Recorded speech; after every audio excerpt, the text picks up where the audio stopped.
House will be in order. To Clause 1 of Rule 1, the journal stands approved. For what purpose does the gentleman from Ohio seek recognition? The gentleman is recognized. Mr. Speaker, today, nearly half of servicewomen no longer have access to abortion care. Many live hundreds of miles from the nearest provider. Access to abortion should not depend on where someone lives or where they are stationed. Defense Secretary Lloyd Austin rightly noted that the Dobbs decision would, quote, interfere with the U.S. military's ability to recruit.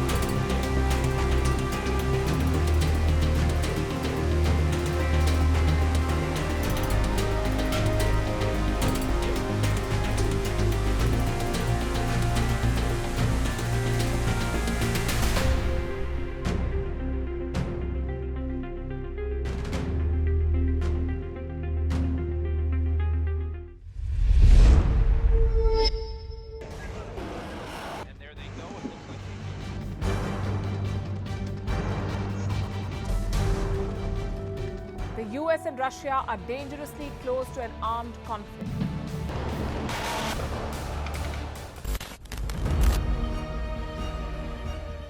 This year, 2023, New Delhi will be the capital of global diplomacy.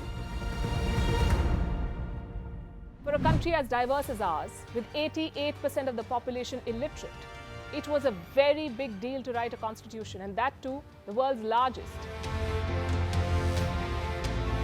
Meanwhile, if we may, here's a Republic Day gift from India for the BBC. A list of suggestions for the BBC for their upcoming documentaries. Number 1, the Kohinoor and the colonial loot. Number 2, an outdated monarchy and unhealthy obsession with the royals. Number 3, racism in 2023. We're waiting.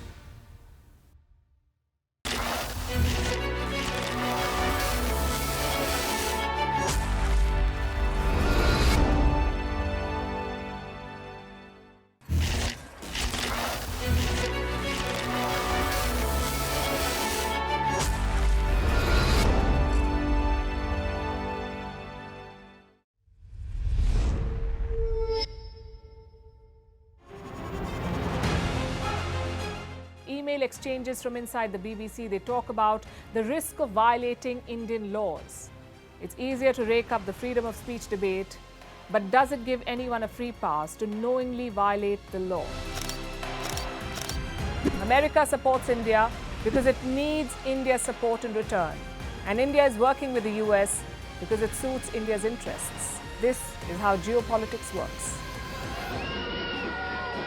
Last night, he diffused a crisis with his defense minister. But today, Netanyahu was confronted with a new problem. His cabinet seems to have rebelled against him.